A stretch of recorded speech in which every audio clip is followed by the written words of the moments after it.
like to call, there we go. It's 4:22. I would like to call to order the April meeting of the Board of Police Commissioners. We have a quorum with Commissioner Collier Clemens and Commissioner Lopez. First item on the agenda, approval of the minutes of March 20th, 2023. Do I have a motion? I have a motion. Okay, and Commissioner, you're muted. Commissioner Lopez moves the minutes. Any corrections, deletions, omissions? Yes, there are some corrections. Okay, On Commissioner page Clemens. 2. On page Okay. 2, first paragraph, second line. De-escalate, that should be hyphenated. Okay, And on the last line, where it says de-escalating, that should be de-escalating. okay, And on page 3, the last line of the first paragraph, the complaints have ceased. Should that be ceased? C-E-A-S-E-D?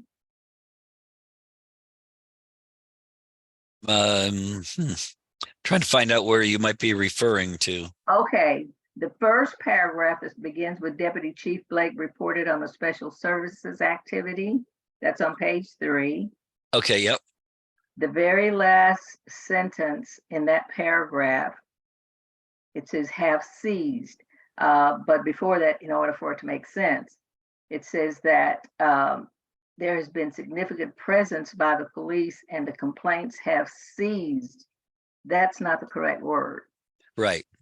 So So it has to be ceased. yes, C-E-A-S-E-D. Yep. And then the next line and the next paragraph, community policing, and said they, I think a word is missing, they had coffee with a cop at Hometown Dell rather than they coffee Mhm. with. And those are the only corrections I see. Okay, Commissioner Lopez, do you have any corrections or changes? I have none. And Chief or Deputy? I do not, sir. No, sir. So all in favor of the minutes as corrected? Aye. Aye. Aye, motion carries. Next item is public comment. Do we have anybody wishing to address the Police Commission? We do not. Okay, we'll close public session. Next item, March Officer of the Month. Chief, I see we have Officer Nieves here. Yes, we're joined by Officer Nieves of the traffic unit. Officer David Nieves and Officer David Viter are March 2023 Officers of the Month. They were nominated by Deputy Chief Blake. I seconded the nomination. On March 9, 2023 at 12:21, First County Bank on Connecticut Avenue reported that they had just been robbed. Suspect who had threatened violence had made off with several $100s and was now on foot in the area. Management of the bank had described the suspect to combined dispatch. Both Officer David Nieves and Officer David Viter self-dispatched to the area and began a search for the suspect. Officer Viter spotted the suspect walking on Connecticut Avenue and with the assistance of Officer Nieves stepped out and detained the individual without incident. The individual was identified as a suspect and taken into custody and the money was recovered. Officer Viter and Nieves' immediate response to the crime in progress led to the quick apprehension of the suspect. To note, Officer Nieves was working an extra job in the area, so he actually left the extra job upon hearing the call and responded to the area forthwith. Officer Viter, I do believe, was going on his lunch break and responded forthwith. So they both self-dispatched to the area. They were able to stop this individual with no force. They quickly act. I listened to the radio that day. They both did a great job in communicating and apprehending the suspect. And it was a team effort, which started at the bank, provided a great description to dispatch. And the suspect was in custody in like a minute and 30 seconds. It was a great job. Absolutely, great job. And this is not Officer Nieves' first time before the commission for a recognition. And a great job, great teamwork, communications, follow-up. Just a great job all around. And I want to thank Officer Nieves and Officer Viter for their diligence. And let's see, a lot of people don't understand what police officers go through on a daily basis. And police officers never know what they're going to confront when they come to work. There's always something something new, challenging, dangerous, whatever. Commissioners? I can concur one. I really do appreciate the teamwork, and it's police officers like Nieves and Viter that make this place a better place to live. So I thank you both for your quick response. Yes, the thing that really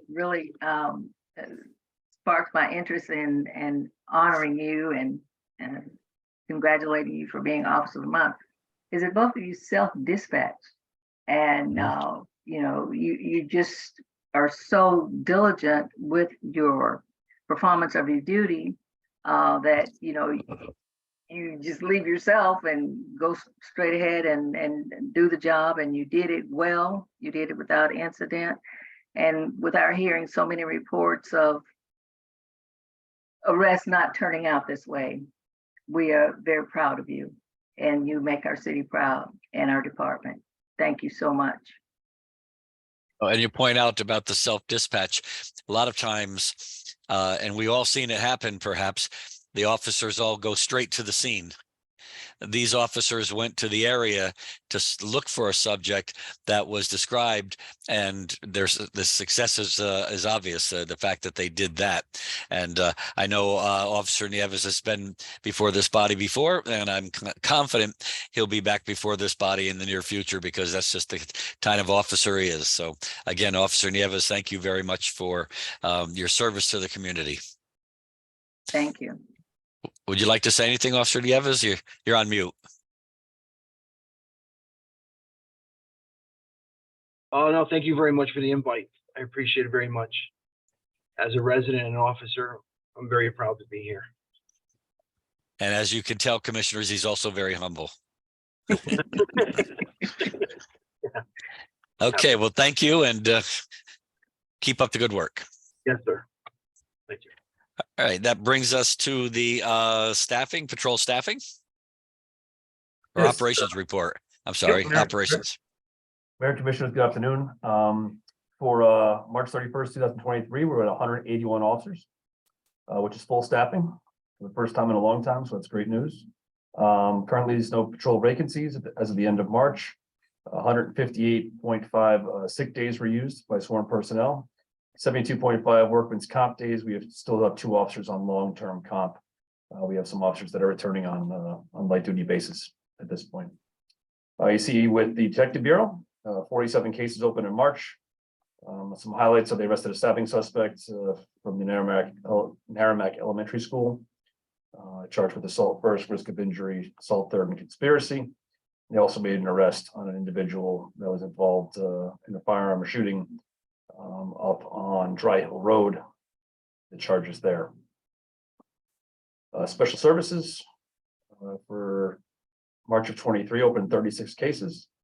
They executed 3 search warrants on vape shops and made 3 arrests for sale of controlled substances. Our special victims unit had 59 cases for the month of March. Arrested a suspect via warrant that was charged with assault second, disorderly conduct, and they continue to have ongoing DARE instruction for our 5th graders. One thing with special victims, we did add a SRO back to the program at the end of March. So they're up 1 SRO in there, which is a positive with getting to full staffing. Behavioral health unit opened 35 cases. During that month, they addressed 42 cases, and then 16 of the 35 were closed out. That continues to be very busy in behavioral health unit, both referrals and proactivity amongst the unit. So it's been, it still continues to be a great, successful arm of the traffic unit. In March had 49 citations, 75 written warnings, 20 verbal warnings, 8 arrests. They installed 3 car seats and we're very active with selective enforcement. We were able to add 2 officers to the traffic unit, which has already seen a lot of positives. They've been very present with their selective enforcement, and motor vehicle stops are up dramatically, as I'm sure you'll see in the month of April. Community Police Services did a coffee with the cop at Stu Leonard's, first one ever at Stu Leonard's, very successful day. They were at a movie night at the Sono Elementary School with the children. They had resident meetings at 20 Day Street and participated in the Department of Justice United Against Hate event in Westport along with Chief Walsh. Total Division's calls were 6,412, and we made 174 arrests in the month of March. The breakdown of the shifts totals is also included in there. And our selective enforcement sheet is attached as well. We had 213 total citations for the month of March issued.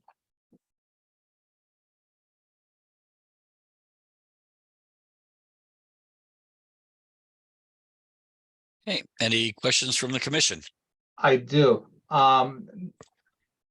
Deputy Chief, with regards to the search warrants at the vape shops, were those search warrants as a result of people calling in or anything of the sort that you can share, like put in the context that?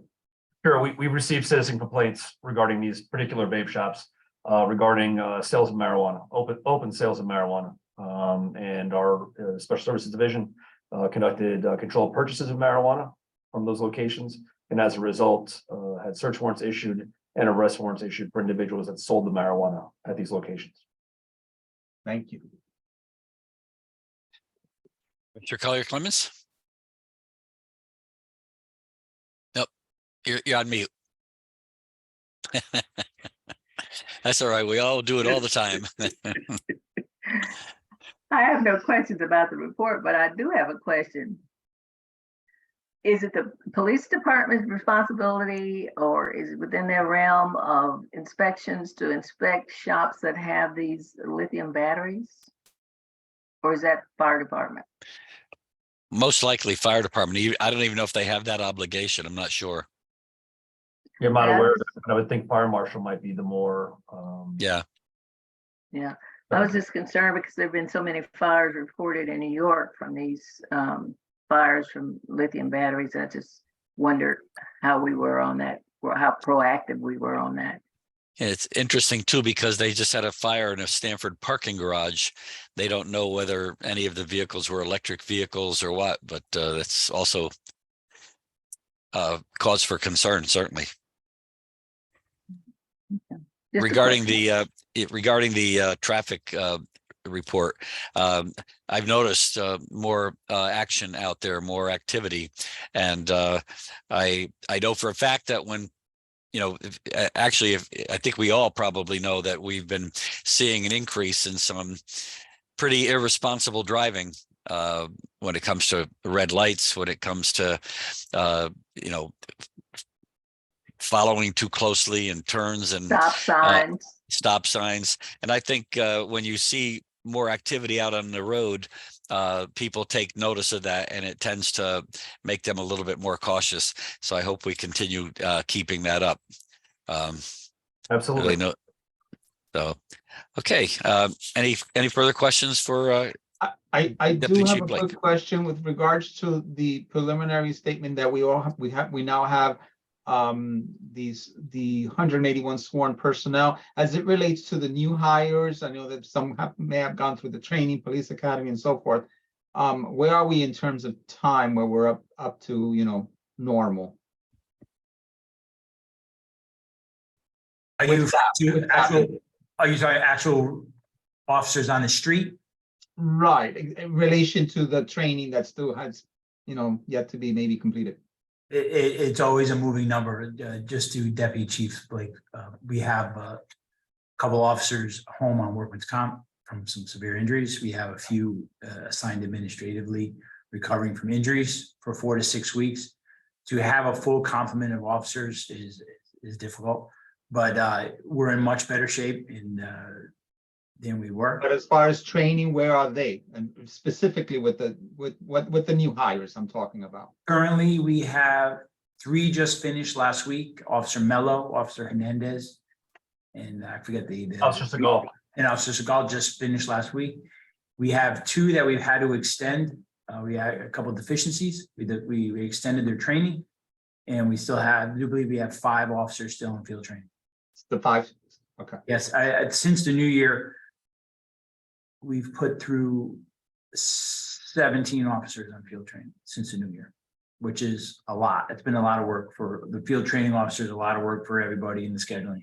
So we've been quite efficient in getting everybody through, because we had a big group graduate in December and then January.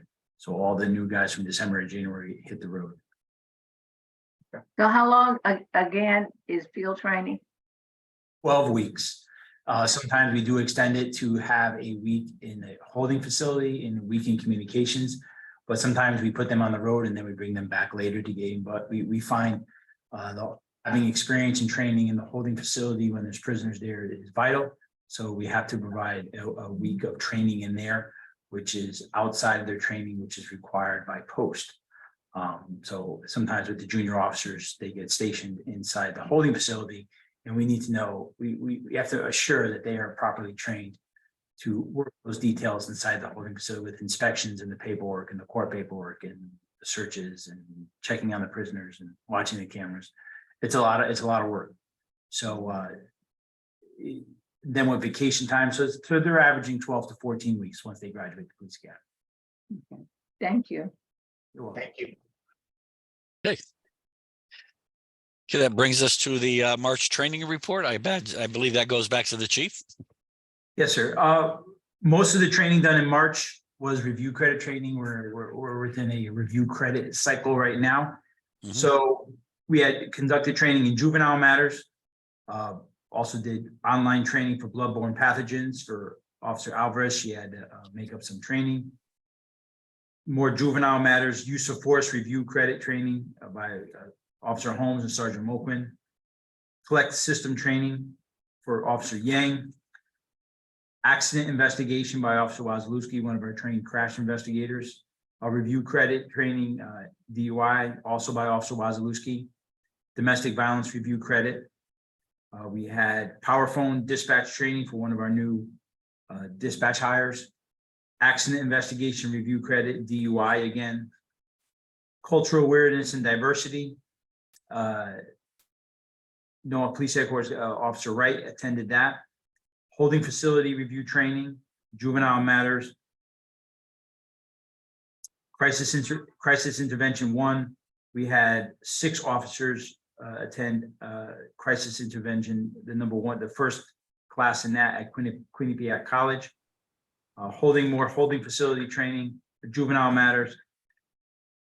We had one of our officers attend field training, FTO class to become a certified FTO. Bloodborne pathogens, legal updates, Officer Toronto.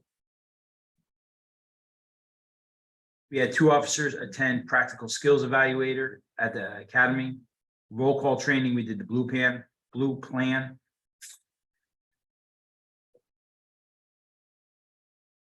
Emotional survival, some of our peer support members attended the training at emotional survival officer training at Southington PD. De-escalation training was more of our ICAT integrating communications and tactics into de-escalation. Was held in-house by Sergeant Seri and Sergeant Sellis. Lieutenant Dinho and Lieutenant Lepore attended FBI LEDA Command College, which was a 3-day course up at Uncasville, the casino, which is an excellent opportunity for management and executive training. Bloodborne pathogens, hazmat training, Narcan training, accident investigation, DUI, CPR, emergency medical responder, vehicle stop and tactics, which is also part of the review credit. We had several officers attend that. So we had a busy month of training, and it varied from executive training to crisis intervention to some peer support training. So, and then if you add on all the training we're doing with the field, with the new recruits, there's a lot of training going on, a lot of training hours. That's great. I mean, it looks like we know that our police department is one of the most highly trained police departments anywhere. And I think this just illustrates that once again. Commissioners? Oh, and I think it shows in our officers and their performance of their duties and the fact that, you know, we don't have a whole lot of casualties. We don't have a whole lot of backlash on arrests and so forth. So the training is paying off, and I'm so happy about that. There was one question that I wanted to ask. Oh, I just wanted to say that I noticed that several of the training classes are led by our police officers, and I just think that's wonderful that they are, you know, of the level and caliber to be able to teach their fellow officers something that's so vitally important. So you're doing a great job. Yeah, all our in-house instructors get certified at that post, MOI, it's called Method of Officer Instruction. And so they're certified instructors. They have to go through lesson plans. So it's a quite extensive course that they take, and then they get a So we're making expertise. we're making great leaders out of our officers. We have a lot of expertise. Yes, we have a lot of skilled officers. Commissioner Lopez? I agree. The training is superb. I'm just looking, for example, even at the de-escalation training that was attended by so many officers. I think that's it just again reflects how skilled our officers are. All right, thank you. That brings us to the complimentary letters. Chief? Yes, one for Alex from our behavioral health unit. She came to Western Connecticut State University to speak to a class on criminal justice, to teach criminal justice, and part of a course to hear from practitioners in non-traditional criminal justice roles. Doug Fuchs, who I believe is a retired police chief. Yep, from Reading. Yes. Mhm. Alex was outstanding. She did a wonderful job for representing this new position within our police department, and a mayor of which you should be most proud. So she went to Western Connecticut to describe the role of the new behavioral health unit, which we implement to a criminal justice class, which is probably exciting for the students.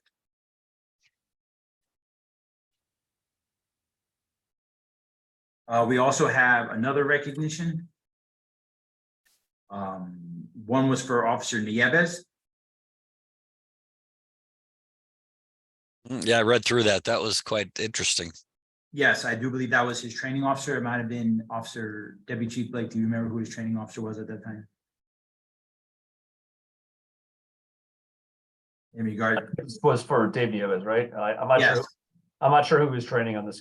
he was Officer Nieves before he got transferred and trained into the traffic unit.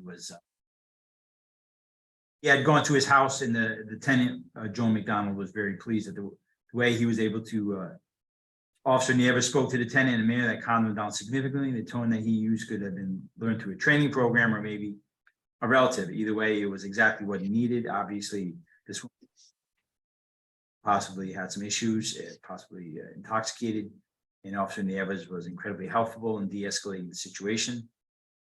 Officer Nieves offered very helpful info, such as telling me what the tenant might, because he gave the complainant a lot of information and assisted her through the call, and she took the time to write a letter recognizing his efforts and his de-escalation in regards to a Baylor tenant dispute. Another letter for Alexandra from the Behavioral Health Unit. In regards to, just wanted to follow up with a gentleman that she had that Alex had responded to a month ago, having a psychotic depressive episode after the passing of a relative. He informed that he had connected to the outpatient services, and he wanted to extend his gratitude that she was so kind and the mayor that she had dealt with him, and that he was struggling, and was impressed by the way that she was respectful to him at a difficult time. Wanted to make sure his thanks got to all of you, and knew that how much work matters, impacts every person you encounter on a daily basis. So somebody had reached out and expressed a follow-up with Alex. She's doing an incredible job in outreach and providing education and her caseload of every day and providing care. It was certainly nice of her to take the time to let the officers know that she had gotten this feedback. Yes. Chief and Commissioners, in regards to the previous call the chief had mentioned, that was Officer Samantha Bardos, who's one of our, full-time officers assigned to the first platoon. She was with Officer Nieves at that call for the. Okay, Oh, okay. Yeah, she's a relatively new, she's been here, what, about a year now? Close to a year? I think she's got a couple years on, actually, because she's one of our new field training officers, actually. Oh, time really goes by fast. tell me about it. Tell me She's about it. not in trouble too, so, but she's an excellent officer. You may be getting confused with her brother who we hired about a year. No, I don't have her confused. I know because she was there. I think she pinned her brother when he came on board. Yes, But There I you go. remember her because she's a lateral from Trumbull, is that right? yes. Wow, what a memory you have, Commissioner. Wow. Well, there are some of them that just really stand out to me. Okay. So that brings us to the end of our agenda. The next meeting is Monday, May 15th, 2023 at 4:15 PM. Do I have a motion to adjourn? I move to adjourn. All in favor? Aye. Aye. Motion, we're adjourned at 4:48. Thank you all. Thank you all. Have a great week. Have a- Take care. See you next month. Yep.